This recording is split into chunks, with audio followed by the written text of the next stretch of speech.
Welcome to the For Real Though Show, the podcast with a purpose for the peoples. I'm your host, Christopher Keith. Thank you for joining us. This is kind of a unexpected podcast we're doing today. Uh, I'm going to say up front too, it's not, I wouldn't call it an emergency podcast. I wouldn't say this is the most serious thing on earth. By far, it's not. By far, it's not. However, I think it's just something worth discussing because people are discussing it, and I just found it interesting. So, I don't know if you heard, but Tuskegee University implemented a new dress code policy for students. And let's see, this is from the Journal of Blacks in Higher Education. I'll read from the note here. Tuskegee University President Mark A. Brown recently announced a new dress code policy for students. Beginning the upcoming semester, that's this coming semester, the new dress code requires students to wear business suits and appropriate shoes for business meetings and other professional occasions. Okay, I get it. Additionally, students are not allowed to wear revealing clothing. Okay, cool. No titties or ass out. I get it. I'm sorry, I'm interjecting as we go here. As well as bedroom shoes. Okay. Bonnets and do-rags in classrooms. Dining, oh, wow. Bonnets and do-rags in classrooms, dining spaces, so this includes the cafeteria, and office university settings. According to Brown, this is a quote, the goal here is not meant to restrict students from enjoying the Tuskegee experience, but to prepare them with a solid foundation for the workforce they will enter once they leave Tuskegee. For those of you who do not know, Tuskegee is a historically black college and university in the state of Alabama, in Tuskegee, Alabama. To be exact, shout out Lionel Richie, whose parents worked at Tuskegee. Anyway, students must keep cell phones off during class unless professors give specific permission to use them. That's as an addendum that I think is actually excellent. And so I saw my man Brent's my cat, and I saw him on the socials expressing his feelings about the situation. And I just said, you know what? We chop it up all the time. We just chopped it up last Thursday out at the little picnic event there, watching some live music. So, whenever we get together, we just always chop it up about some stuff. So I figured, hey man, let's chop it up about this subject. We ain't do a lot of hope, a lot of preparing and nothing. We just gonna chop it up. So I'm introduced to my man Brenten Johnson. Brenten, tell him about you. Tell him about you, bro.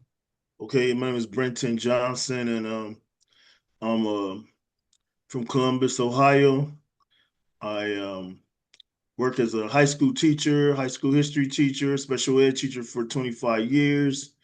Um, I thought this was a very interesting topic on social media regarding the dress code at HBCU, Tuskegee University.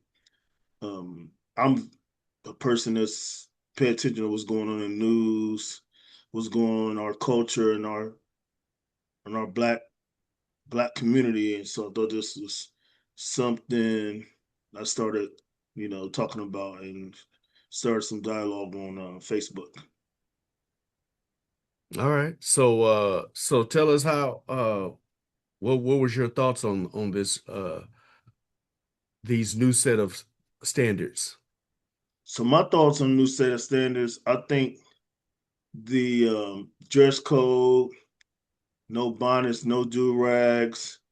I really don't support the idea of university administration and president putting emphasis on issues as relates to how students present themselves to class. You go anyone who's went to college for 4 years, you understand the difference between dressing professionally and dressing casually. Or and I wrote a statement. I'm just gonna reread what I wrote on Facebook. I wrote wanting black kids to perform professionalism instead of having the freedom to roll out of bed and head to class. I found it absolutely absurd. I remember getting out of bed at 8 a.m. and not that this happened very often. In fact, when I went to college, I went to a HBCU, Central State, and we dressed to the nines. I mean, like certain days of the week, wore shirt and ties, suits, polos, things of that nature. But there was days when we dressed down. Young ladies wore ball caps. wore their big long coats. Sisters from Detroit wore their big long leather coats with the fur in them, with their ball caps on and their sweatpants on. And then days when they dressed really nice, sundresses in spring, open toe shoes. Brothers wore sport coats and stuff, and then days we were and people wore sweats and boots and stuff like that, Timberland boots and tennis shoes. So I remember dragging ourselves out of bed, going to philosophy class in pajamas at 8 a.m. because I lived across the street from Wesley Hall. That was our arts and sciences, College of Arts and Sciences.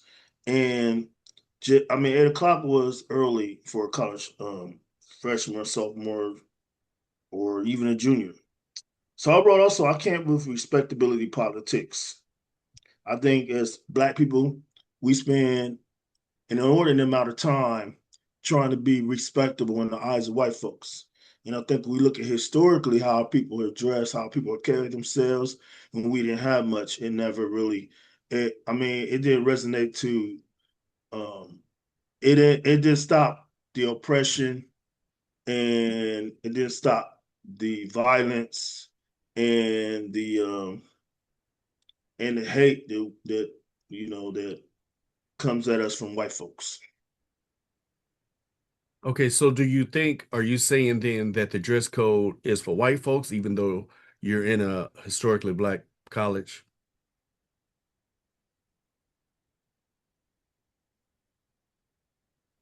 I'm sorry, did you hear me? I Oh, think okay, the go ahead. dress code. Yeah, I hear you. I see some issues with the internet connection, but Okay, no I problem. think I think that I don't know if it's for white people. Is I think it's for white people. Like I think that somehow this topic of discussion must have made the mainstream media. So we live in a time where white people are criticizing elements of black life in America. We live in a time where the racism is at an all-time high, where and I think there's some reaction from the president and the school administration to promote a more respectable image of students at Tuskegee. But also, I think it lends to in inferior attitudes that we may have about ourselves and trying to look good for white people. I hate the whole notion. Old folks used to say you have to be twice as good as white people, and to get half as far, we have to do more to be considered equal. And I think sometimes we are internalizing those inferior attitudes. Mm, White men, part of being humane and being and recognizing your own privilege as a human being is being able to dress for the occasion. Now, if you go into a job, I remember going to job fairs in college. We had all these major corporations, government agencies, school districts coming to my campus, interviewing students. We knew how to dress. We knew how to, and I'm sure students know how to dress now. You shave, you put on a nice suit, conservative tie. You have your attaché case with your resumes in. People know how to present themselves, but I think requiring someone to now, not I'm sure students aren't wearing bonnets every day. I'm sure students aren't wearing do-rags gay. Brothers like to get their hair cut. And even if they don't get a haircut, they have this new generation of young people, they like to wear their hairstyle. So I can't see people wearing do-rags every single day and bonnets every single day to the point where we need to make this a topic of national discussion in the Black community. mm, So I think it's a waste of time. We need to spend more time on developing the character of young people, developing skills, developing confidence, resilience, and those are where we need to put our issues on, not being respectable in the eyes of white folks. okay, all right. So I'll get to my personal take on it, but I was very interested in most of the feedback that I got because you weren't the only person to say anything. There are other posts that I saw in the socials where people were talking about it. And I'm gonna say like I'm not going to say I looked through hundreds of posts or hundreds of comments, but I would say at least 9 out of 10 comments I saw were the opposite of what you said. So Yes. I'm going to give you some just basic things that I saw. In terms of response. Again, they were total opposite. They were like, this is a good thing. Thank God. They need to tighten it up. They need to put the hammer down, blah, blah, blah. And these are some of the reasons that I heard. Yes. Number one, nostalgia. Okay. And by nostalgia, I mean back in my day, we dressed up to go to the movies, Yes. that sort of thing. You know what I mean? So, but that type of thing. Another thing was, well, they need to put the hammer down because these kids are just lazy. Now, personally, I think that's a trope, and I don't find that fair or accurate, because we are talking about college students, they don't get drafted to go to college, you know what I mean? Hmm. Especially like, universities are expensive, and going to HBCU specifically, for me, it's a very deliberate decision, and it shows someone is there in their journey supporting them, like at least in most cases, unless they have this vision for themselves, right? If not, it takes a lot of gumption just to go to college anyway, especially again, Yes. considering the cost. Okay. Another thing I heard was tacky, that, bonnets and do-rags is tacky. And those are what I'm kind of focusing on specifically, people wearing house shoes and stuff. I don't know, I'll get to it, but to me, I'll get to it. But Yeah. then the other thing I heard was, well, if you are in a frat or if you're on a football team, they got a dress code, Um, and obviously, businesses where the student will potentially want to work, they also have dress codes. So other than some of the more personal attacks was some of the more, to me, the pontificating from on high, if you will.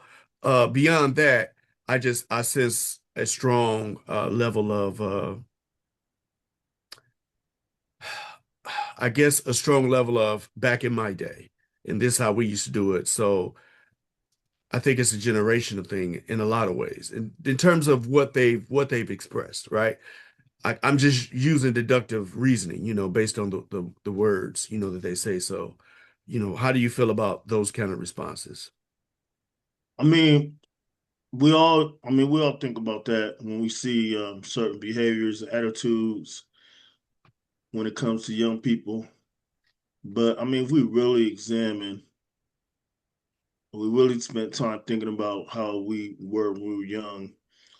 I mean, I mean, there were times when we all didn't dress up, when we all didn't put the best stuff on when we were going to classes. Like I said, yeah, when I went to college, we dressed well, but there was days when we dressed down, and days when we didn't put any thought and effort in what we were wearing. And I just don't think that should be a national discussion. I don't think that should be an issue that the president of the university should be weighing in on. I think they should be weighing on other concerns, other issues. Someone asked me in my comments, we had this professor, she was somewhat legendary in my school, Dr. Howard, she was an education professor. I'm gonna have to plug my computer up. I didn't realize my battery was low. Oh, But yeah, go ahead. okay, let me give me a minute. Oh, sure. Okay.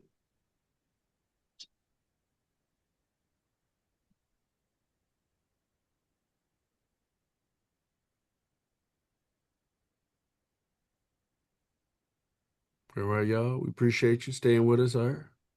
We don't want my man fizzle out in the middle of the interview, so we're gonna let him get his plug. So yeah, I'd be interested to hear what you guys think, man. Hopefully, at the end of this, you guys leave a comment. Um, let us know what you think. Also, we didn't talk about this before, but like, subscribe, do all the things, get this algorithm going. You know what I'm saying? I promise y'all more material. We got it coming. We got it coming. So yeah, so after he gets done, I'm gonna talk about, my perspectives on this subject, and I look forward to it.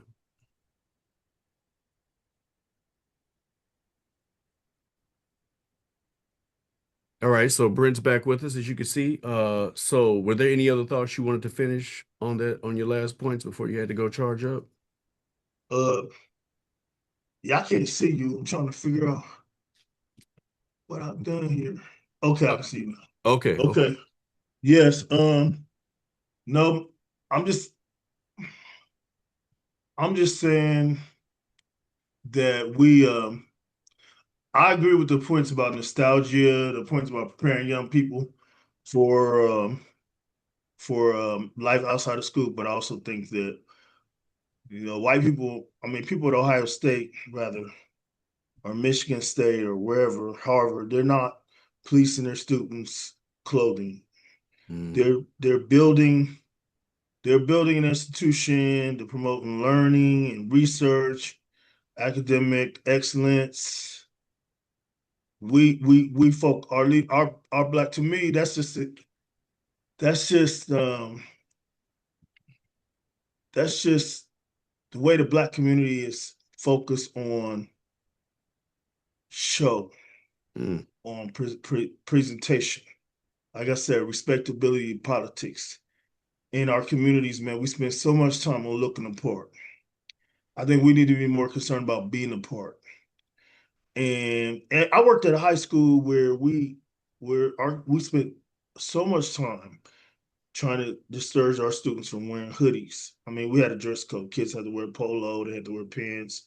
Kids who didn't wear they kids came to school. Some kids were defiant, wearing things that they wanted to wear to express themselves. They got sent home. Teachers were, I mean, I had many teachers had to spend time making sure students were in dress code. And I mean, I had to take time out of. I could get yelled at, or I won't say yelled. That's just a strong word, but I get like a formal reprimand for not making sure my students are in dress code and like scanning the room. I'm like, that's not where my mind is first thing in the morning. As long as the students there ready to learn and do their work, engage academically, but we're focused on dress codes. Now they have some good reasons, maybe because they said if the kids wear hoodies, they can't see on a camera, if something go down like a fight or that things of that nature. But they're not dress codes, policing our students in clothes, in attire rather. To me, that's not something that should be made. That shouldn't be in the New York Times and the president of Tuskegee University is saying that publicly. That should be something. Even if we want to have these conversations, we should have these conversations informally, and it should not be no rules or laws or policies and procedures governing how you dress.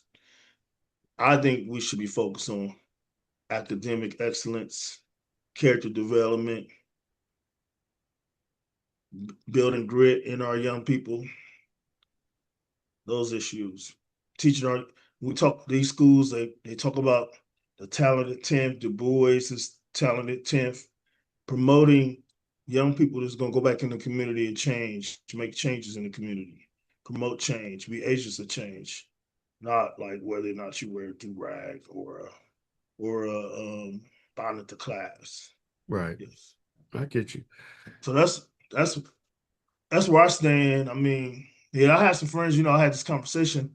A couple of my homeboys I went to college with today. One of my homeboys and another young lady friend of mine, and and and I mean offline, because I know I was going to do this podcast with you, Chris. And I mean, my friend. She supported where I am, and my homeboy rather, he supported the dress code. Hmm. He even brought up Morehouse. They came up with a dress code a few years ago, but it was, I mean, they have more extreme cases. They had the young men wearing carrying purses and dressing in feminine attire and things of that nature. And I think that could be addressed too, but I think it could be addressed with some nuance. And Yeah, then you got, you know what I mean? yeah, But I think we have to our priority we have to as black people in black institutions, man, we got to manage our priorities better. You know what I yeah. mean? That's what I think. I hear you. All right. Yes. So for me, my take, and I said this at the beginning, and I just want to really, really emphasize it. Of all the issues going on in our country, especially dealing with black people, I just heard the emergency. Well, I heard the young white boy called the boat towing people over there in Mississippi when they killed Nolan, No Wells. yeah, when they killed Nolan Wells and talked about covering that up. Like, that's the whole situation right there. So to me, things of that nature are a hell of a lot more important. They're actually covering up a murder that the coroner in Mississippi took the lungs and the throat of Nolan Wells before sending him to DC for the independent autopsy. Like all this cover up, just like all the way around. Yes. The young man who's the judge's son, who's like on TV on everybody's podcast talking, which is like his mom's a lawyer. It's like, are you kidding me? Like, anyway, so I'm Yeah. saying, I'm just putting that in perspective that, you know, there's voting rights. There's so many other things that we can seriously talk about. So I don't think this is like the emergency, if you will. But I think that's kind of the point, right? Yes. Uh, and I understand the critics. I believe, like you said, you used the word nuance, one of my favorite words. And I see this as a very nuanced situation. And so I understand it on a surface level, but not necessarily on a cellular level. I think you're talking about the cellular part. So on a surface level, again, let me just keep it a buck with you, man. I'm a man of a certain age, and I get it. Personally, I think bonnets and like do-rags in public, I think they are tacky, you know. Yes. I hate to see them in airports, grocery stores. To me, it's a bad look. I also like it. I liked it when NBA coaches wore suits. You know, Yes. Yes. I wished that they returned to that. They went away from that during COVID. But before, you didn't have to wear a tie, but you had to wear a jacket, you know. And, being an old Laker fan that I am, I mean, I can appreciate Pat Riley coming out in them badass Armani suits. It just looked Yes. good. And, I came from a place where, you know, look good, feel good, do good. I came from all of that. Okay. I also like it, speaking of NBA, when the home teams wear the white and Yes. the other teams wear the dark, except for the Lakers, because they will wear gold. Like it's tradition. You know what I'm saying? It's what I grew up with. So, Yes.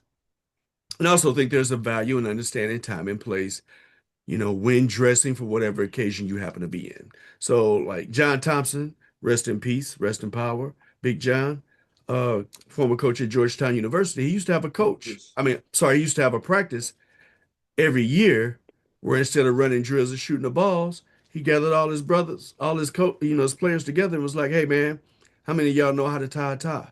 Yes. Right?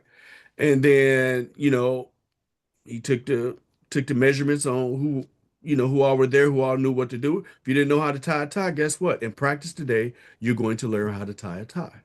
Okay. So that was his practice. Okay. Yes. So he was expanding his reach beyond the sport and into manhood. So I get it. Like, so all those things I get it. And then I think, being again, it's just a being of a certain age thing. Now, from a cellular level, I'm not comfortable forcing my sensibilities on a group of people. Hell, man, I barely understand. You know what I'm saying? Like you teach, I work with kids in youth sports, but you're with them a lot more than I am. I'm with them when they're having the most fun or focus on, their competition. You're with them all day when they wake up, when they tired, when they sleepy, when they grouchy. You see them every day and you're actually teaching them as opposed to I'm managing a contest. So, but I think every generation, including our parents and grandparents, they had beef with how their kids dressed and behaved, like themselves, right? From Yes. tie-dye t-shirts, large afros. Well, Marvin Gaye said it. He said, "Mother, mother, everybody thinks we're wrong. Oh, but who are they to judge us simply because our hair is long?" So, Yes. and then to another degree, again, here's where the rubber kind of meets the road. The typical annual cost of attendance for the 2026-2027 academic year at Tuskegee, like tuition is like $22,480. Okay. Yes. But when you get to room and board, books and supplies, transportation, now you're talking about mid $40,000 range before financial aid. Okay. So this is the only place Tuskegee is not the only school that has a dress code. Okay, like you mentioned, Morehouse, Hampton has one to a certain degree. That's that and the other. So they're not an outlier here. Like you said, it just kind of got public. But like these are the only places obviously black colleges and universities are the only place where you pay someone $40,000 to tell you how the hell to dress. Yes. Yes. That just don't seem right to me. So I think what they can do instead, in addition to focusing on the things you talked about was, teaching the importance of dress and understanding the protocols in different public spaces. If they don't know, again, this is assuming they didn't get that at home. I also hope they emphasizing voting, as much as it's clothes issue, you know. Yes. So I agree with you on the cellular level, but I get the other side. I just don't, I just, I just feel like every generation again feels like theirs was the best. Our music was the best. Well, our music was the best, but our hip hop was the best, like, Yes. Most but, definitely. there will be a generation after we're gone, man, that they would feel like, the mumble rappers was the best, you know what I'm saying? Or Yes. they're gonna have something to look down on their kids and grandkids about. Okay, as sloppy and ununiformed as our kids can be, Yes. right? And again, I mean, you're talking about once they get to 18, man. I mean, man, hey, look, they grown. You know what I'm saying? They can go to the draft. They can serve in the military. They're grown. So now you paying somebody $40,000. Hey man, I'm here to learn. You know what I'm saying? I'm here to learn. And if I just rolled out of bed because I done pulled an all-nighter because I work part-time half the night to pay for some of my stuff to be able to buy pizza. I was up doing clothes. I remember when I went to college. I remember one of the most amazing things that amazed me the most, and you tell me if you felt this way. I was like, damn. When I got my homework, I was like, these professors act like this the only goddamn class I got. Oh yeah. You gotta you gotta you gotta read, They were like, read pages 20 through 80. yes, a multiple chapters, and have a read, summarized, or understand it by the next class. Yeah, I was like, right. And I would be like, Yes. they want me to do all of this for this one class? You know what I'm saying? That ain't even my second, third, fourth, fifth class. So, and every teacher was like that. But I also got it. Like I understood what it was. Like I understood, no, this is the challenge. You know what I'm saying? This is college now. You know what I'm saying? So they stretching you. So I got that. You know what I mean? So again, man, I get it. You know what I'm saying? But I just really refuse intentionally, you know, to judge a people's who, again, they grew up differently than me. I have to have respect for that. You know what I mean? And I'm not going to reach them, I don't think, by just making them do such and thus and such. And again, if you want to have a special program, if you want to teach in a way that says, hey, on Thursdays, we're going to teach business interviewing. So when you come dressed like you would have an interview. You know what I'm saying?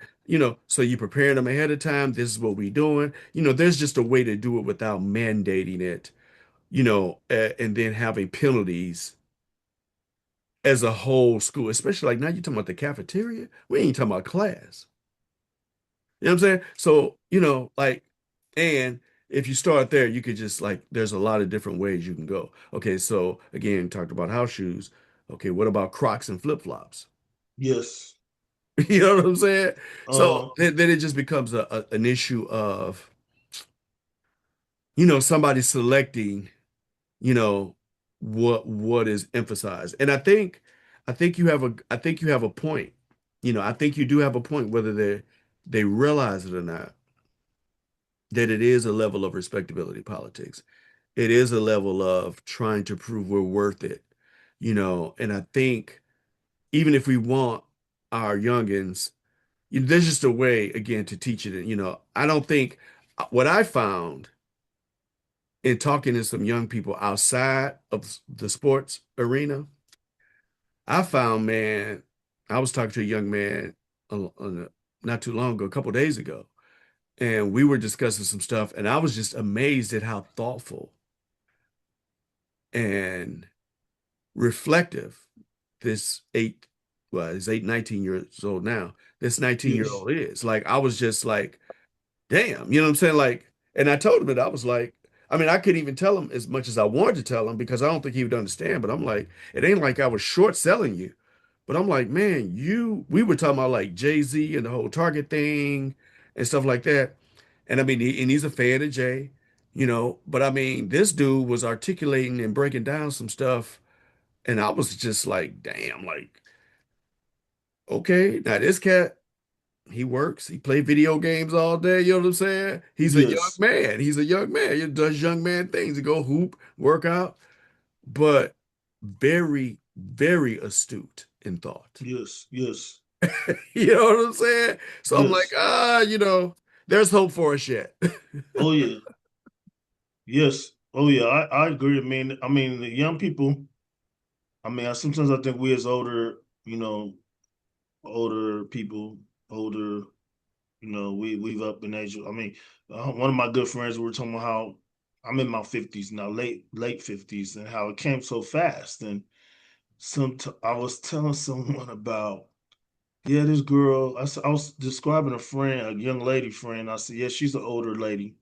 And then I told my boy, I said, damn, man, I'm the older. She's our age. I mean, we're older people now. And young people, I remember being young. I remember being people being critical of our music, like you said, people being critical of our styles, our dress, the way we wear hair. I think that's just a cycle of life.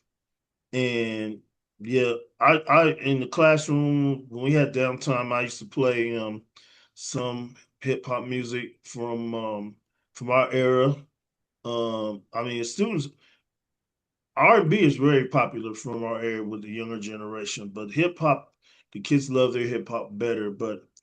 And then I'd listen to their hip hop and like some of these rappers like NBA YoungBoy, and I'm like, I can't understand anything they're saying, and they look like degenerates and stuff, as far as the way they represent themselves. But I think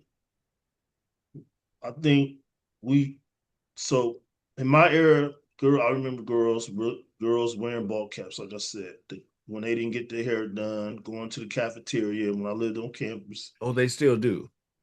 Yeah, wear ball caps. Oh, Yeah, yes, yes, yeah, yes. If yeah. their hair ain't Women's right, do. if that hair ain't right, bro, a Yeah, ball cap is going on, player. It's yeah, no yeah. doubt about it. Women in our age range. Yes, they wear the Yes, ball caps if their yes, hair is yes, not together. So yes. that's no difference from young ladies wearing the bonnets now. And I recently flew somewhere and I saw someone in the airport with bonnets, and some of the young men wear bonnets because they have dreads and braids and all kinds of stuff. So I just think that's just not the play. That's not a fight I'm willing to have as far as if I was leading a school, leading an institution. I would strongly say to students in don't come, don't go to class with bonnet on your head every day or do rag. But we're not making this as a rule. We're not going to be in the news. This is not going to be a stance we're going to take because, like I said, I don't really like the idea of respectability politics. I don't like the idea of black people trying to win the approval of the larger society based on our appearance. Because, like I said, there's eras and times. Martin Luther King he had a suit when he got shot. He was assassinated. Malcolm X had a suit on. I'm sure Medgar Evers was dressed well. There have been black people who have been lynched, hung from trees.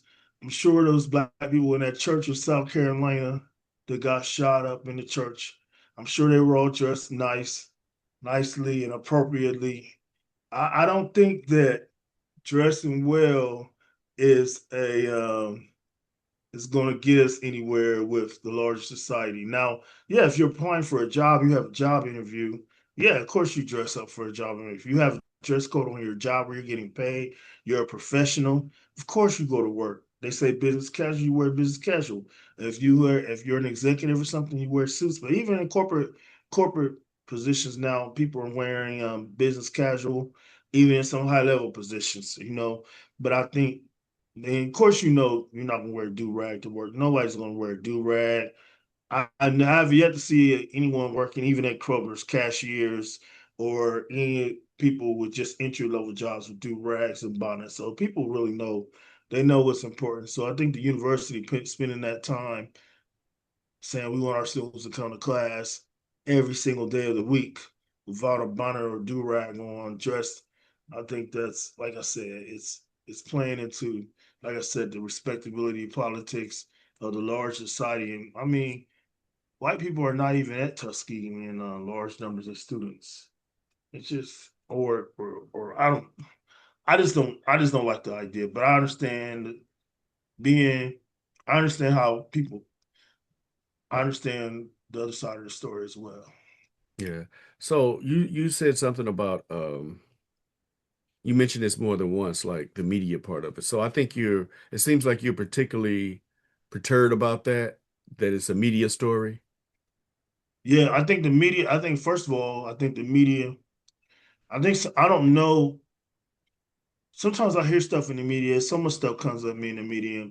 I think someone put it out there about the way the students were dressing at Tuskegee, and that's how it became a national issue. I will have to go back and research that, but I just don't think they came up with that in a vacuum. I Mm, think that there was some criticism somewhere. Maybe they were on campus and they saw the students the way they were dressed and they said, "Oh, we don't like this," and then the university leadership reacted to it. yeah. I think it had to be something regarding that, and I don't. I just think that I think that's unfortunate. That I mean, yeah, I don't, yeah, I don't respect that. I don't respect reacting to someone criticizing students. I mean, if we go to Ohio State, I'm sure you're gonna see students walking on campus with pajamas in the morning, early in the morning, house shoes on, flip flops. Hell, we have teachers, white teachers, come to schools dressed very, very casual in our districts. In our, I probably shouldn't say this on here, but there are teachers You come to didn't school say their just, name, so it's all good. yeah. But I'm just saying, we policing young people is that's just never gonna sit right with me. Yeah. Policing young people that's like you said, they're paying $40,000 to go to school for somebody to tell them to what to wear and what not to wear. And I mean, and I believe most of those students do know what to wear when it's appropriate because they getting to college is no easy. It's a challenge to get to college, as you just said earlier. Getting to college and matriculating in college is no easy feat. And I think we when our leadership spends so much time on issues like that, it's like you say, instead of addressing the real issues our young people need to be thinking about voting, covering up a murder in Mississippi, at the highest levels of government covering up this, protecting these young white boys. the midterm elections coming up, whether or not it's going to be fair elections, we have very, very important issues that we need to be addressing besides whether or not kids wear a do-rag to school. Yeah. Yeah, you know, in a way, it kind of reminds me of like if you remember when Bill Cosby was doing his tour back in the day, and he gave like the pound cake speech. Yes, I remember that. And he come out there with them dark shades and stuff, and talking about like all the things he didn't like about black people. Why'd you steal the pound cake? And it's like, dude, you at a graduation. You're talking to students who have done all the things. You know what Yes, I'm saying? And so your speech is to dog out some people who these people have nothing to do with. Like, this is my day. You know what I'm saying? This is my day to graduate. I've done 4 hard years. You know what I'm saying? I done ate pizza. I done stole crackers from, Pizza Hut. You know what I'm saying? yes, Like, I yes, grabbed a handful of crackers and used to stick them in my pocket. I done ate ramen. You know what I'm saying? I'm at yes, the crown yes, of achievement. You know what I'm saying? And you don't talk to me about why'd you steal the pound cake? You know what I'm saying? It's like, yeah. I think that's I think that issue with Bill Cosby. He said that the lower class black people wasn't keeping up their end of the bargain. yeah, He yeah, was criticizing black people for their moral failures, or so to speak. And I like Bill Cosby, and I respected his work with Fat Albert, The Cosby Show, and he created Different World. Those are all my favorite TV shows. I can watch Different World. I can go on. I can restart Different World on Netflix and watch it again. And but I think like Bill Cosby is that person from that era. Of He created a show that created a respectable black family, even though he had a lot of rich black culture in the show. It was very realistic, even though it was the upper middle class black folks, the black people who would send their children, like there would be Jack and Jill type black people. They Mhm. would be the black people that's attending the if they go to church, they would be attending the church where all the upper upper class black folks go to. It was very class oriented. And I think that's another issue when we think about this stuff, like at the HBCUs. Sometimes at our schools we promote a class consciousness that separate ourselves from the lower class black folks. And and that I come from lower class, was lower class, and I went to HBCU.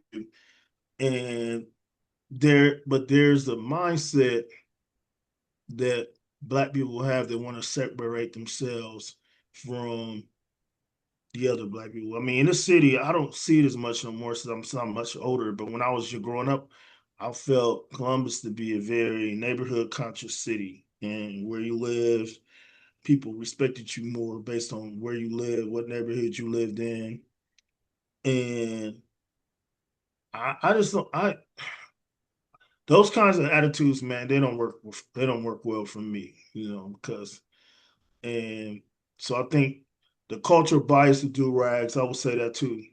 The cultural bias of certain things we wear, certain things, even when I look at certain things black people wear, and I find it funny, and because I've dressed very conservatively, far as when I'm dressed up or even in my casual clothes, I typically wear, a t-shirt or I wear a polo or something like that.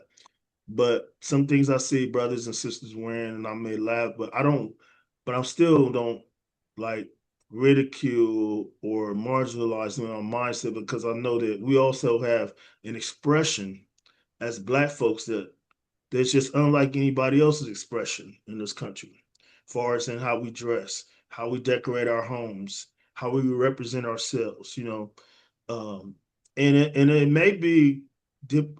I think sometimes on the class lines, because the black people who dress more conservatively, because they're really trying to fit into this um this upper class sit set where the black people who are not, they just more expressive of the way they dress and the way they carry themselves, and I don't think anything's wrong with that.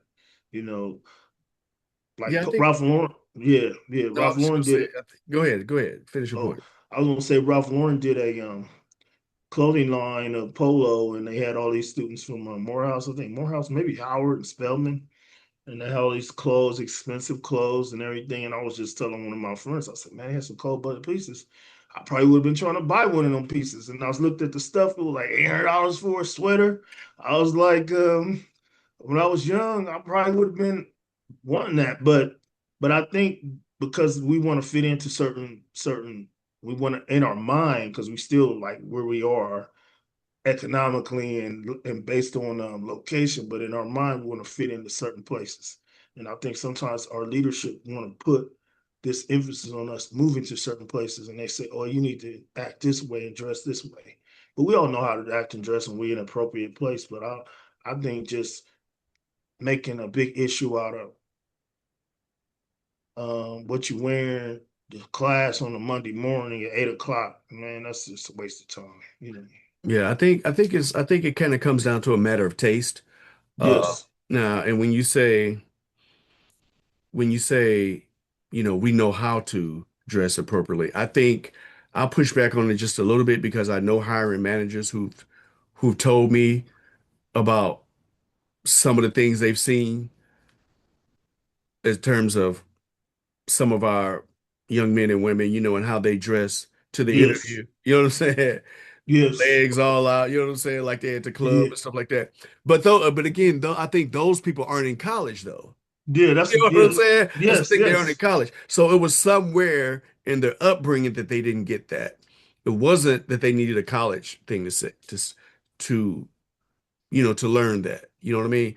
And again, and again, I know most of the black women I know who are hiring managers, they're some of them I know will be like, yeah, okay, I'm just gonna dismiss this.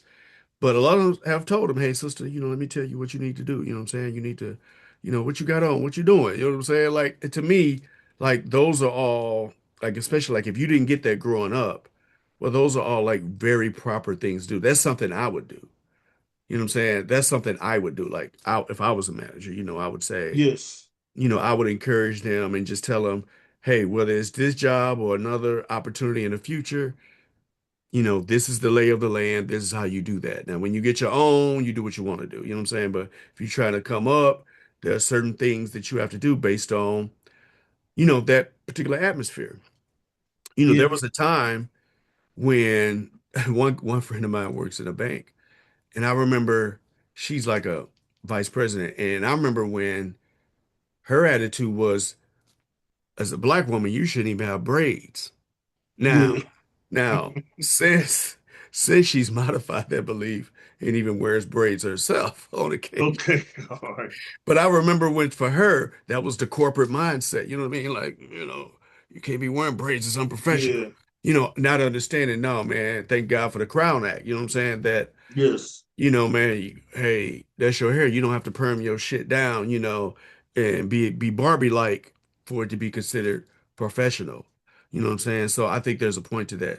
So before we get out of here, on a related point, I think that this is related in a small way because you talked about respectability politics. Lately, brother Ryan Clark has been on my mind since he was fired at UPS. UPS. I used to work at UPS. Since he was fired at ESPN, the wrong set of Yes. letters. Sorry. Uh, and for those of you who don't know, Ryan Clark is a former football player, Pittsburgh Steelers. Went to LSU in college, and he actually started there as an intern. He started as an intern while he was still playing football, and he really wanted to be good at it. And so he was on like their NFL shows. He was on their main talk debate shows and whatnot. He was on Monday Night Football, and he found out last week during a commercial break that he was fired. And what the executives did was someone leaked that, they already knew it was going to be layoffs, but someone leaked that Ryan would be fired. They leaked it to a conservative organization, conservative as in racist, Yes. Then that organization leaked it while he was actually on the air. So he was, needless to say, extremely humiliated. And as this relates to quote unquote respectability politics, uh, Ryan's explanation for how he took all of this really hit home for me, and I'll explain why. So, like this dude has 3 Emmys, you know what I'm saying, in 4 years, right? And again, I said he started as an intern, so he wasn't even a paid guy, you know. And at the point of last week when he left, he was literally the best NFL analyst they had. Like, Yes. that's not hyperbole. Like, the numbers bear that out. Okay. And he got promotion after promotion. And so, Ryan has his own podcast with Channing Crowder and another gentleman out. I can't think of his name right off the top. But here were some things that he said afterwards, because basically he found out during a commercial break. So it's like, okay, guys, blah, blah, blah, we'll be back to talk about the Dallas Cowboys. And then all of a sudden, Ryan's gone, right? So they straight humiliated this dude. But here's some of the things he said when they asked him to summarize, like, how he felt. And these are some things that stood out to me. Number one, and if you know Ryan Clark, and I don't know him personally, but I've watched him enough, this is a real brother. And by real brother, I mean he gonna speak his mind, you know, he gonna tell it like it is, but he is also extremely humble. He is extremely thoughtful, okay, and extremely giving. Okay, so his attitude is that of integrity and honor, and that's something I can really relate to. So one of the things he talked about how he loved his job, like really loved his job. And he talked about like the people who he worked with loved him, especially like the off-camera staff, right? Who always appreciated how he treated them. When Jalen Rose was at to say UPS again, when Jalen Rose was at ESPN, the staff said the same thing about him. Like it was nothing. It was a regular thing for Jalen to bring in catered food, like for the Mhm. entire floor. And I ain't talking about no McDonald's, Shout out to the rapist in chief at 1600 Pennsylvania Avenue. No, I'm talking about good food. You know what I'm saying? Yes. Food like you ain't got to cook when you get home. Like he would just do Yes. that. Okay. And, knowing that he was the best at his job, again, based on his own growth, the things he's hearing from producers and the bosses, he thought, and he said this, he thought he was too good at his job to get fired. Now, and the flip side of that is, it was like he talked about it was at least, there was this one person who didn't like him, you know. And the thing about it is the person that didn't like him because he was all the things that I talked about, because Yes. he was not a weak and controllable black man, So in essence, it didn't matter how good he was. It was something about his get down and his character that this white person didn't like. And I found it so familiar because I've had this exact same situation at my job, like more than once, but the one I thought of particularly like it's at a payroll company. Okay. And let me tell you, man, I loved my job. Like it was a job I liked going to work every day. Like I enjoyed it. Like it was fun for me. I was excellent at it. And matter of fact, like I was laid off after the first year because of some budget cuts. And my attitude was so positive that my black male boss cried. He cried while he was telling me because he felt bad, like he owed me something. And I knew it Yes. wasn't in his hands, so I'm patting him on the back. I'm like, it's all right, John, you good. So all I gave him was my gratitude, for the opportunity. And my gratitude was it touched him so much that when the budget came back open, he called me back, with a fat ass raise to boot, right? Yes. Now, so eventually his position was eliminated altogether, which I believe was some racial shit because he was the only black manager there. Hmm. And for me, I went from like the most basic accounts to our national accounts. I'm talking about accounts with thousands of employees. Like the Philadelphia 76ers was one of my clients. Oh wow. Okay. I used to marvel at how Allen Iverson's taxes, just what he paid in taxes was several times my salary. Okay. Yeah. So I had some serious access. You know what I'm saying? So Yes. I earned this, right? I earned this, and I've told the story before that I was the only guy in the department without a degree. So now I relate this back to, so what did Ryan Clark do wrong in his job? Well, when he had the opportunity, he talked about systematic racism. He talked about unequal treatment of Black Americans. He talked about racial bias in public discourse. He talked about the importance of acknowledging historical discrimination. You know, following the killings of George Floyd, Breonna Taylor, and others, Clark talked about police accountability. He talked about the emotional impact of police shootings on Black communities, the need for criminal justice reforms, the importance of listening to the experiences of African Americans, rather than dismissing them. You know, he argued that Black coaches receive fewer opportunities than white coaches, that minorities executives deserve fair consideration, and that media narratives can differ, depending on the athlete's race, right? He also defended the idea that sports commentators should not avoid discussions about race when those issues directly affect the athletes or society. Because they people often say, like, they don't want politics in sports, but politics is always in sports. Bird and Yes. Magic was politics. It was a race war. That's why it was so popular, you know. Um, and he's talked about, hey, athletes are citizens first, and that major national events sometimes require broader conversations, beyond scores and statistics. So, he encouraged Americans to vote, particularly younger voters, they ain't like that, to become Yes. more informed and participate in elections. He emphasized his emphasis has generally been on civic engagement rather than supporting a particular race. He also stood up for Angel Reese, right? When, that whole thing with Caitlin Clark and all of that kind of stuff was happening. And then, the last thing he talked about, Brent, was, again, as he was giving his spiel, he talked about like his regrets and things he wished he had done better. And he said he wished he had established better relationships with the person that didn't like him. But Yes. but to his credit, he quickly course corrected and admitted that none of those things mattered because it wasn't anything he did. It was who he was as a man that threatened this person. So it's also the reason why many right-wing zealots, in that business applauded Ryan Clark's firing. So a lot of people just piled on in. You know what I'm saying? Yes. The Jason Whitlocks and all them kind of cats. They just jumped in and was like, yay. Matter of fact, the Bosa kid that went to Ohio State that plays for the 49ers, the one that was wearing that Make America Great hat again, Make America Hmm. Great hat. Like, Yes. he was like liking the fact that, Ryan Clark was fired. So he's liking it, right?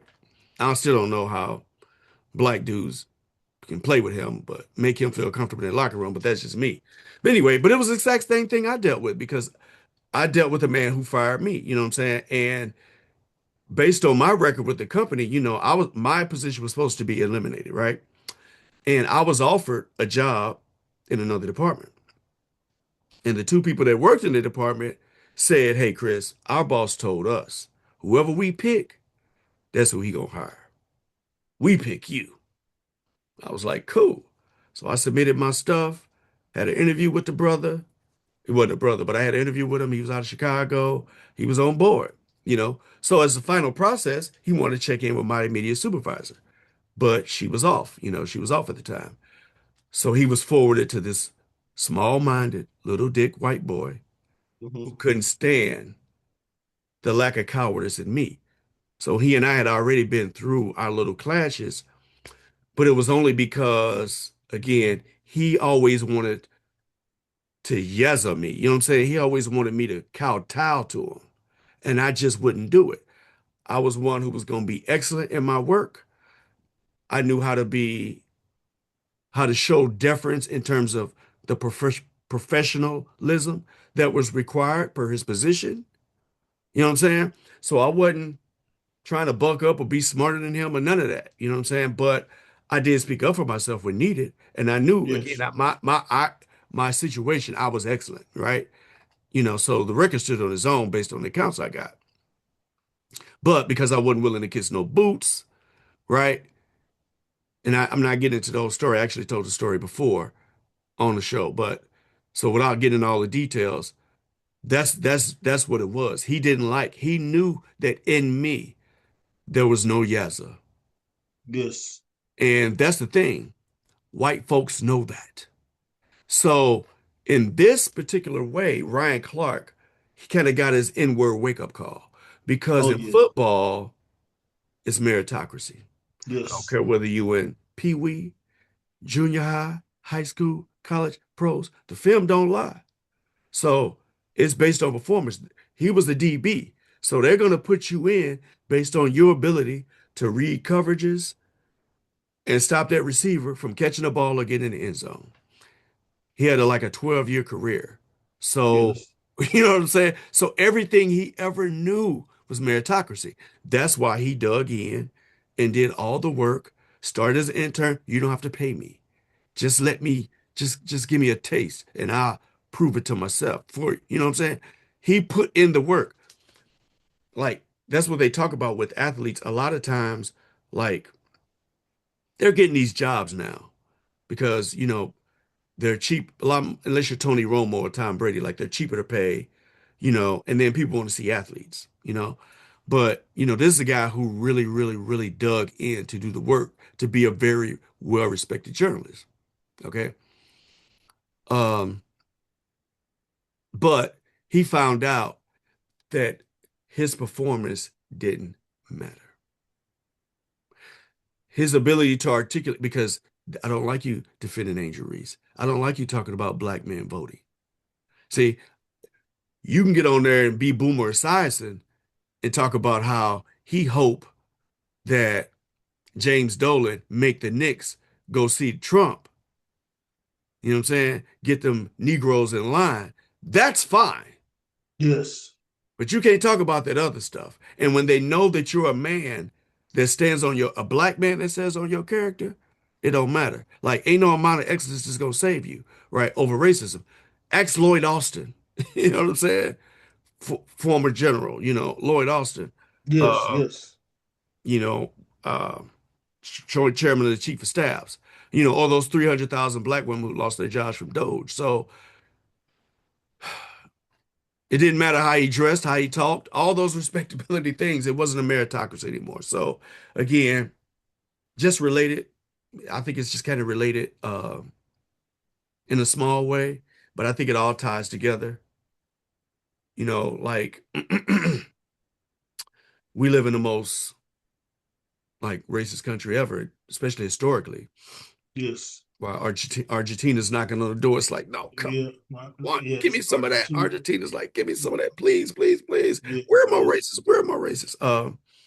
But yeah, man. So I think conclusion for me, man, is I agree with you, man. I think there's nuance to it. I think there's time and place, and I think the overall education. I think what you get at HBCUs, I think is precious. I think it's good to have someone who cares about, especially staff, that cares about us. I think presidents are there to raise money, so that's really what they're there to do. Yes. They don't really lead with vision. You know what I'm Yes. saying? Their Yes. job is to fundraise, right? Yes. And Yes. then obviously step into situations like this. Uh, but I would much rather have a professor talking to me on the low low or just in the classroom in general about how to dress. If I don't know this already, right? How to dress, how to appropriately, you know what I mean? I would rather that person who I have a relationship with talk to me offline or in the classroom about these things as I'm developing as a young person, again, as to lording over me, telling me what the hell I can and cannot do.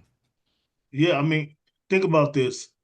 We made this a national debate where it's even being covered in mainstream white news outlets.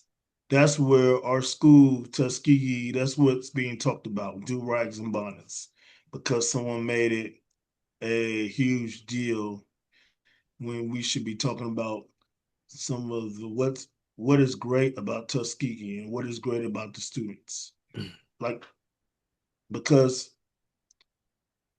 yeah, like Malcolm X said, man, or Malcolm X, somebody said this, still a nigga in the eyes of white folks. At the end of the day, I mean, Ryan Clark's dilemma is that people don't want to hear about people at high levels, don't want to hear about our grievances because they think we are deserving of the struggles that we have. They don't feel like we're deserving and worthy of the same opportunities they enjoy unless we're quiet, unless we're accepting the systemic racism, the oppression, the police brutality, unless we're willing to accept that for a paycheck, they don't really want to mess with us. I mean, and I think he's seen that in his career. I think a lot of people experience that when they start becoming outspoken regarding issues as it relates to Black people. I mean, I remember first year teaching. I didn't lose my job or anything. I remember my first year teaching high school social studies here, and I won't say the name of the school, but it was in Columbus. And I remember a group, and I was teaching out of this book called The Americans. I don't think I have that book around here. It's a really old history book, and that we used during that time period. And I just taught the text. I remember several of the white teachers got together. Well, started out one teacher, a math teacher. Then some other white teachers got together and said, Mr. Johnson, he doesn't teach anything good about white people.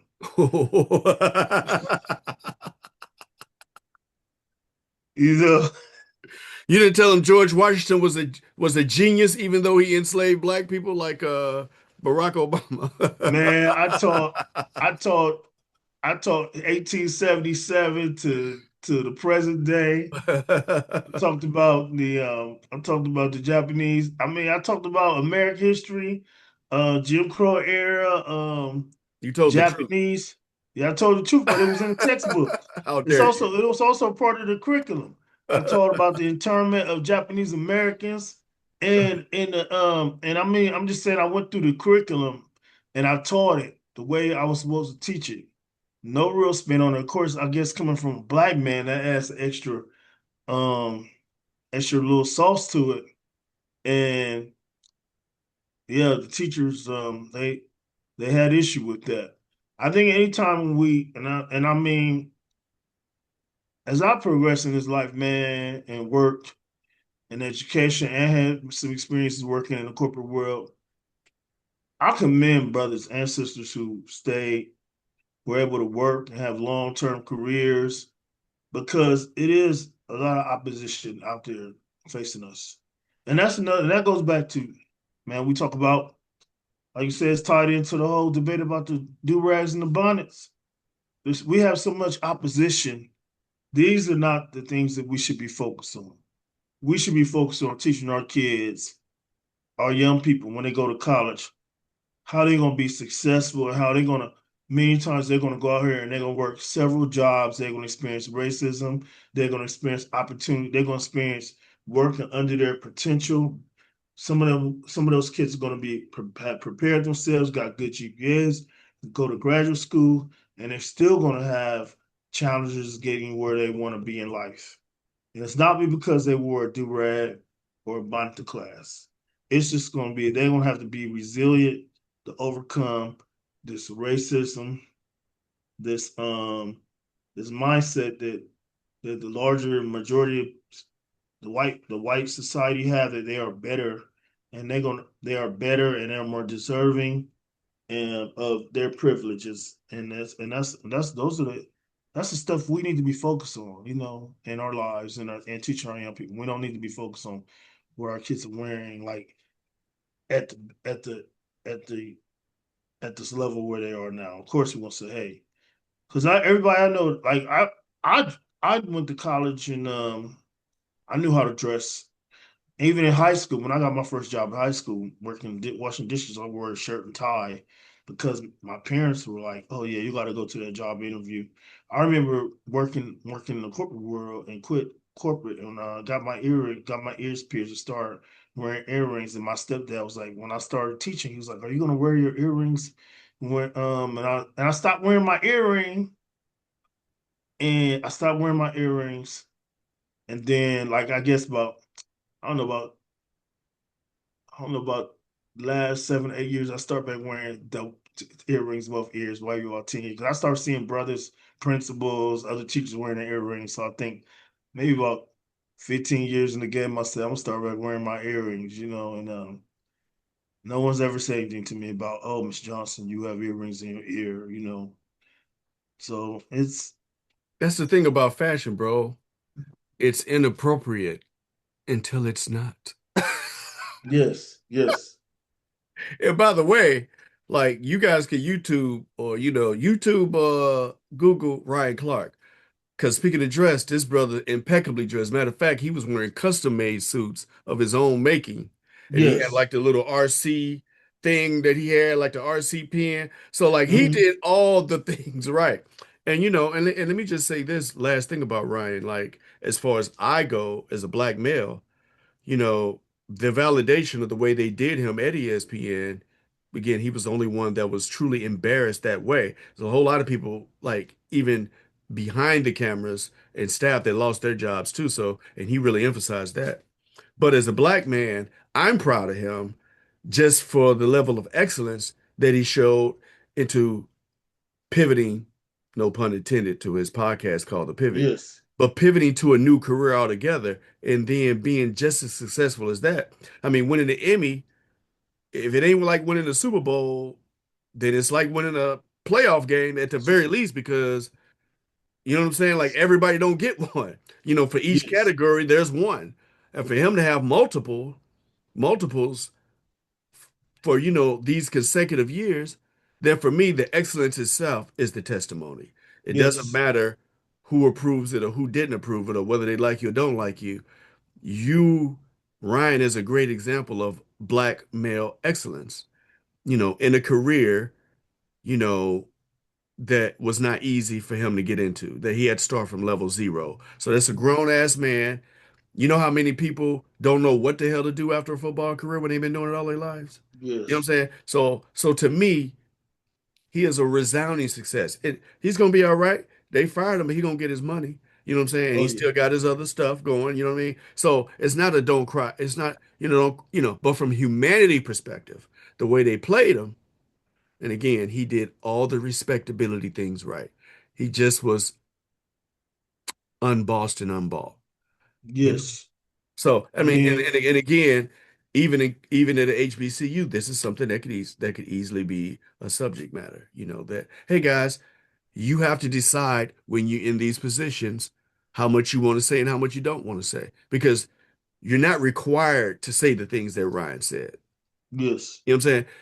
I don't think black people are required or they should stick a microphone in everybody's face, because some of us don't know how to talk about those issues. Some of us don't yes, know a damn thing about it. yes, And some of us just ain't got the heart to do it. We can't articulate ourselves in a way that's going to come across, so you can get in a lot more trouble. So again, those are all lessons as well. You don't have to be Malcolm Farrakhan, like yes. say I am, you know what I'm saying? Yeah, Or yeah, you are, right? You're an yeah, educator. So, you have thoughts, and me and you talk about this stuff all the time. So I think those are all lessons that are more important than what you got on in a classroom. Like yes. it's specifically or a cafeteria in that way. So yeah.